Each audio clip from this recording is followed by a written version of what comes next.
Hello friends, आज के इस वीडियो हम क्लास 12th के फिजिक्स सब्जेक्ट का फर्स्ट चैप्टर जो कि इलेक्ट्रिक चार्जेज एंड फील्ड्स है उसके एक्सरसाइज का क्वेश्चन नंबर 6 से लेके क्वेश्चन नंबर 10 तक सॉल्व करेंगे। तो चलिए दोस्तों, क्वेश्चन के सॉल्व करना स्टार्ट करते हैं। तो चलिए फ्रेंड्स, क्वेश्चन नंबर 6 को सॉल्व करते हैं। क्वेश्चन नंबर 6 में दिया है 4 point charges Q A is equal to 2 microcoulomb, Q B is equal to -5 microcoulomb, Q C is equal to 2 microcoulomb and Q D is equal to -5 microcoulomb are located at the corners of a square A B C D of side 10 centimetre. What is the force on charge of 1 microcoulomb placed at the center of a square? इस question का मतलब ये हुआ कि एक square दिया गया है ए बी सी डी और इसके चारों कॉर्नर पे चार्ज दिया गया है 2 माइक्रोकूलम फर्स्ट कॉर्नर पे, सेकंड कॉर्नर पे -5 माइक्रोकूलम, थर्ड कॉर्नर पे +2 माइक्रोकूलम एंड फोर्थ कॉर्नर पे -5 माइक्रोकूलम चार्ज दिया गया। और ये जो स्क्वायर है इसका साइड है 10 सेंटीमीटर और इस स्क्वायर के सेंटर पे 1 माइक्रोकूलम को चार्ज को रख दिया है। तो अब इस क्वेश्चन में ये पूछ रहा है ये सेंटर वाले चार्ज पे कितना नेट फोर्स कितना होगा इस चारों कॉर्नर पे के चार्ज द्वारा। इस चारों कॉर्नर पे जो चार्ज है वो नेट फोर्स कितना लगाएगा सेंटर वाले चार्ज पे। तो अब एक कॉर्नर पे जो चार्ज है +2 माइक्रोकूलम वो 1 माइक्रोकूलम चार्ज वाले को रिपेल करेगा क्योंकि ये पॉजिटिव चार्ज है और ये भी पॉजिटिव चार्ज है। तो यहाँ पे ये पॉजिटिव चार्ज है और ये इसको इस डायरेक्शन में रिपेल करेगी। और इसके अपोजिट जो सी कॉर्नर वाला है वो +2 माइक्रोकूलम चार्ज है, पॉजिटिव चार्ज, और सेंटर पे भी पॉजिटिव चार्ज है, इसको इस डायरेक्शन में रिपेल करेगी। तो ये दोनों फोर्स जो है वो एक दूसरे का अपोजिट है और मैग्नीट्यूडली सेम है क्योंकि यहाँ पे भी 2 माइक्रोकूलम चार्ज फोर्स लगा है, यहाँ पे भी +2 माइक्रोकूलम चार्ज फोर्स लगा रही है। तो नेट फोर्स कितना होगा? 0 होगा। सिमिलरली फ्रेंड्स, अगर बी कॉर्नर पे जो -5 माइक्रोकूलम है ये सेंटर वाले चार्ज को अट्रैक्ट करेगी क्योंकि यहाँ पे नेगेटिव चार्ज है, पॉजिटिव चार्ज है, इस डायरेक्शन में अट्रैक्ट करेगी। और इसके अपोजिट जो डी कॉर्नर है वो -5 माइक्रोकूलम नेगेटिव चार्ज है और यहाँ पे पॉजिटिव चार्ज है, तो इस दोनों को अट्रैक्ट करेगी, तो इस डायरेक्शन में अट्रैक्ट करेगी। तो ये दोनों का फोर्स जो है अपोजिट है बट मैग्नीट्यूडली जो है सेम है। यहाँ पे भी -5 माइक्रोकूलम है, यहाँ पे भी -5 माइक्रोकूलम है, नेट फोर्स 0 हो जाएगा। तो हमको ये लिखना है net force consumed by the 4 charges played at the corner of A square on 1 microcoulomb at centre O is 0। ये जो सेंटर पे O पे जो 1 माइक्रोकूलम चार्ज है इस पे नेट फोर्स कितना होगा? 0। तो चलिए फ्रेंड नेक्स्ट क्वेश्चन नंबर 7 को सॉल्व करते हैं। फ्रेंड्स क्वेश्चन नंबर 7 को सॉल्व करते हैं। क्वेश्चन नंबर 7 में 2 क्वेश्चन है। फर्स्ट क्वेश्चन को ये पूछा गया है an electrostatic field line is a continuous curve that is a field line can not have sudden breaks, why not. इस क्वेश्चन का सीधा सा मतलब ये हुआ फ्रेंड्स कि इलेक्ट्रिक फील्ड कहीं से भी ब्रेक क्यों नहीं होता है। तो जैसा कि हम यहाँ पे मान लिए हैं कि एक चार्ज है प्लस चार्ज और इस प्लस चार्ज से जैसा कि हम जानते हैं इलेक्ट्रिक फील्ड इमिट करता है बाहर की तरफ। तो हम फिगर में निकाल लिए हैं बाहर की तरफ इलेक्ट्रिक फील्ड इमिट कर रहा है और हम मान लेते हैं कि यहाँ पे चार्ज जो है अब्सेंट है, सडन ब्रेक है और यहाँ से फिर कंटिन्यूस है। अगर मान लेते हैं यहाँ पे कंटिन्यूस और यहाँ पे एक चार्ज को हम रख दिए, यहाँ पे भी चार्ज और यहाँ पे भी चार्ज है, चार्ज दोनों दो चार्ज के बीच फोर्स लगेगा ही लगेगा, चाहे वो रिपल्सन हो या अट्रैक्शन, बट फोर्स लगेगा। बट हम जो माने यहाँ पे सडन ब्रेक है तो इलेक्ट्रिक फील्ड यहाँ पे क्या हो जाएगा? 0। और जैसा कि हम जानते हैं F बराबर Q E where E is electric field, E अगर 0 हो जाता है तो फोर्स क्या हो जाएगा? 0। तो इस जो हम माने इसके द्वारा फोर्स क्या हो रहा है? 0। बट जैसा हम जानते हैं कि दो चार्ज के बीच फोर्स लग रहा है, तो ये जो हम माने ये हमारी मान्यता गलत है। इसीलिए फ्रेंड्स कि ये चार्ज कभी भी ब्रेक नहीं होता। अगर ब्रेक होगा तो दो चार्ज के बीच फोर्स नहीं लगेगा और दो चार्ज के बीच फोर्स नहीं लगेगा, ये पॉसिबल ही नहीं है। इसीलिए कहीं सडन ब्रेक नहीं होता है इलेक्ट्रिक फील्ड। और इसमें आपको यही आंसर लिखना है। An electrostatic field line is a continuous curve because a charge experience a continuous force when traced in an electrostatic field. The field line cannot have sudden breaks because the charge have moves continuously and does not just jump from one point to another point. तो यही लिखना है। अब चलिए दोस्तों question number second जो 7 number का है वो उसको सॉल्व करते हैं। क्वेश्चन नंबर 7 का जो सेकंड क्वेश्चन है वो explain why two field line never cross each other at any point.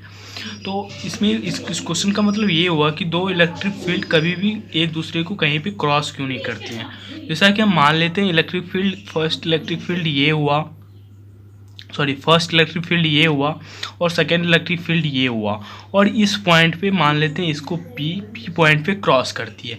तो अगर फर्स्ट इलेक्ट्रिक फील्ड पे टेंजेंट ड्रॉ करें तो इस डायरेक्शन में आएगी E1, और सेकेंड इलेक्ट्रिक फील्ड ये हुआ, इस पर अगर टेंजेंट ये ड्रॉ करते हैं E2 हो जाएगी।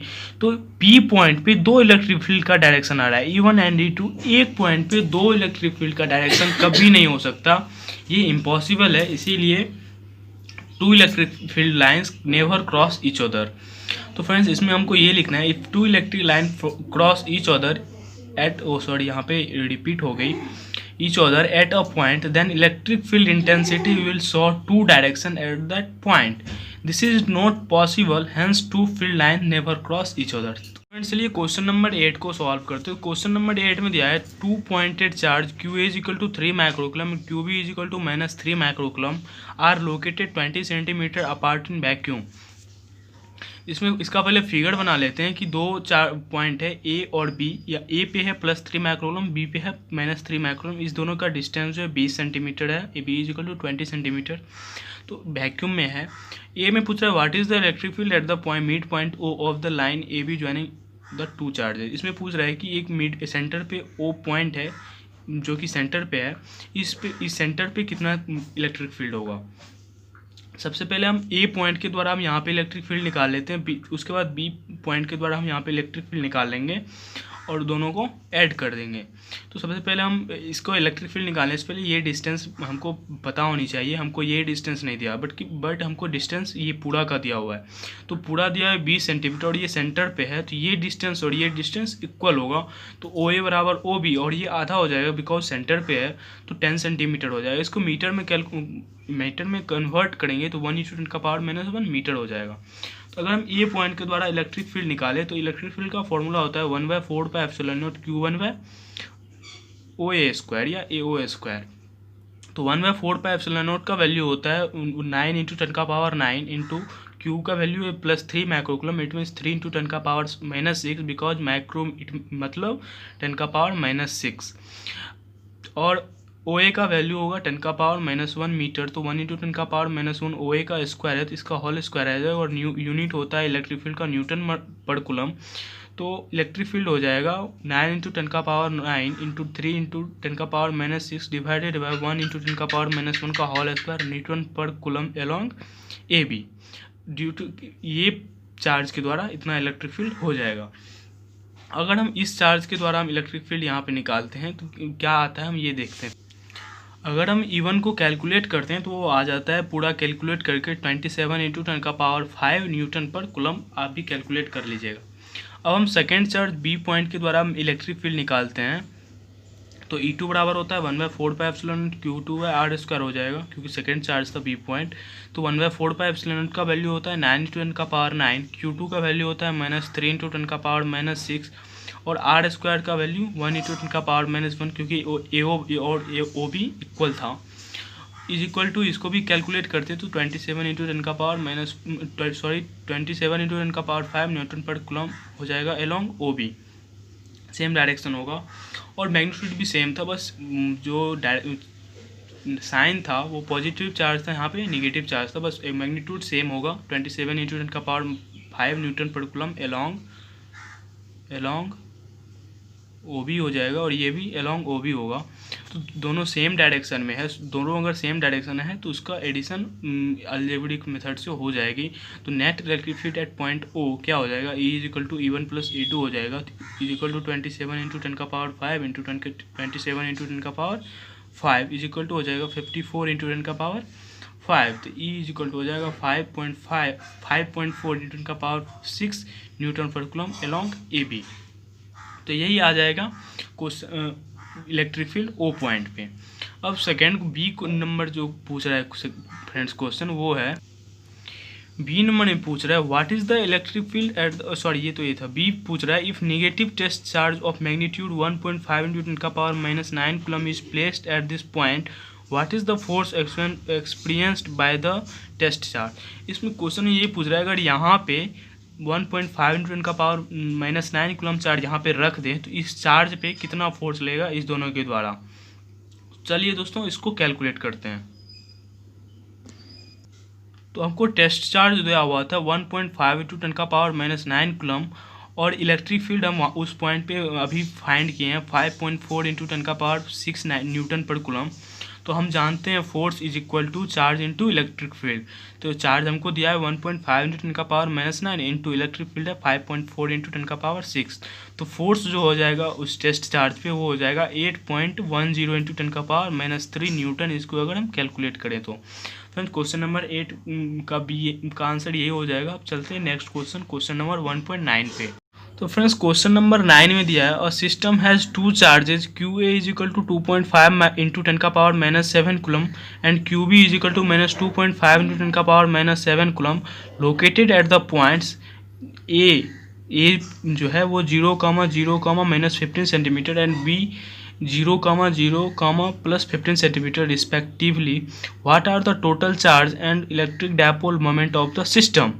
तो इसको अगर हम लोकेट करें ए और बी पॉइंट को तो ये यहाँ पे आ जाएगा। ए आ जाएगा 0,0, -15 क्योंकि माइनस जेड डायरेक्शन में है, -15 माइनस जेड डायरेक्शन में होगा, और +15 पॉजिटिव जेड डायरेक्शन में होगा बी पॉइंट, और एक्स डायरेक्शन और वाई डायरेक्शन में 0,0 है, इसमें भी 0,0 है। और Q A is equal to 2.5 into 10 का पावर -7 को, इट मीन्स क्यू ए यहाँ पे होगा और इस पॉइंट पे क्यू बी होगा। और डी हमको दिया है 15, डी इस दोनों के बीच के ये जो चार्ज है इस दोनों का बीच का जो डिस्टेंस होगा ये 15 सेंटीमीटर, ये भी 15 सेंटीमीटर, तो नेट क्या हो जाएगा D is equal to 30 centimetre हो जाएगा, इट मीन 0.3 मीटर। तो डायपोल क्या होता है, electric dipole moment of system क्या होता है, क्यू डी, जैसे हम पी से डिनोट करते हैं वो होता है Q D. Electric dipole moment का फॉर्मूला क्या होता है, क्यू डी। तो क्यू है 2.5 इंटू 10 का पावर -7 इंटू 0.3 मीटर। अगर हम इसको कैलकुलेट करेंगे तो 0.75 इंटू 10 का power -7 coulomb metre dipole moment का होता है, कूलम मीटर। तो अगर हम इसको डेसिमल साइंटिफिक में चेंज करें, साइंटिफिक नंबर सिस्टम में, तो डेसिमल को इधर लाना होगा। तो 7.5 इंटू 10 का पावर -8 हो जाएगा, क्योंकि डेसिमल को एक अंक आगे लाए तो 10 का पावर -1 से मल्टीपल हो जाएगा। तो डायपोल मोमेंट क्या हो जाएगा 7.5 इंटू 10 का power -8 coulomb metre along negative Z axis. ये डायरेक्शन कैसे होता है, तो डायपोल मोमेंट का आप पढ़े होगे कि होता है माइनस चार्ज से पॉजिटिव चार्ज की तरफ डायपोल मोमेंट का डायरेक्शन होता है। तो क्यू भी निगेटिव चार्ज है -2 और क्यू है पॉजिटिव चार्ज है, तो निगेटिव चार्ज से पॉजिटिव चार्ज की तरफ डायपोल मोमेंट का डायरेक्शन होगा, तो इस डायरेक्शन होगा। तो इधर इस डायरेक्शन में क्या है निगेटिव जेड एक्सिस, तो हम along negative Z axis direction होगा इसका। तो आई होप क्वेश्चन नंबर 9 समझ गए होंगे। तब नेक्स्ट क्वेश्चन नंबर 10 को सॉल्व करते हैं। क्वेश्चन नंबर 10 में दिया हुआ है friends, an electric dipole with dipole moment 4 into 10 का power -9 centimetre coulomb metre is aligned at 30 degree with the direction of a uniform electric field of magnitude 5 into 10 का power 4 newton पर coulomb. Calculate the magnitude of the torque acting on dipole. इसका figure जो होगा friends इस तरह से होगा, ये इसको यूनिफॉर्म इलेक्ट्रिक फील्ड है और इसमें डायपोल है। डायपोल कब होता है पॉजिटिव और नेगेटिव चार्ज में, और इलेक्ट्रिक फील्ड की ये 30 डिग्री का डायरेक्शन दे रहा है। तो जैसा कि हम जानते हैं इसके बीच टॉर्क एक्टिंग होगा। इस पॉइंट पे अगर यहाँ पे इसको अलाइन कर दें तो ये क्या हो जाएगा, इस पर टॉर्क एक्टिंग होगा। तो ये टॉर्क का वैल्यू पूछ रहा है। तो हमको दिया हुआ है पहले डायपोल मोमेंट दिया हुआ है P 4 इंटू 10 का पावर -9 सेंटीमीटर कूलम मीटर, और एंगल मेड हुआ है P with a uniform electric field theta 30 degree दिया है, और इलेक्ट्रिक फील्ड जो दिया हुआ है 5 इंटू 10 का पावर 4 न्यूटन पर कूलम। तो जैसा कि हम टॉर्क का फॉर्मूला आता है P साइन थीटा, तो P का वैल्यू है हम दिया हुआ है जो कि डायपोल मोमेंट है 4 इंटू 10 का पावर -9 दिया हुआ है, और इलेक्ट्रिक फील्ड का वैल्यू दिया है 5 इंटू 10 का पावर 4। तो 4 इंटू 10 का पावर -9 इंटू 5 इंटू 10 का power 4 into sine 30 degree, theta हमको 30 डिग्री दिया हुआ है। तो हम इसको अगर कैलकुलेट करेंगे तो टॉ बराबर हो जाएगा 20 इंटू 10 का पावर -5 इंटू साइन 30 डिग्री का वैल्यू होता है 1/2। तो अब इसको मल्टीपल डिवाइड करेंगे 2 से तो क्या हो जाएगा 10 इंटू 10 का पावर -5 न्यूटन मीटर।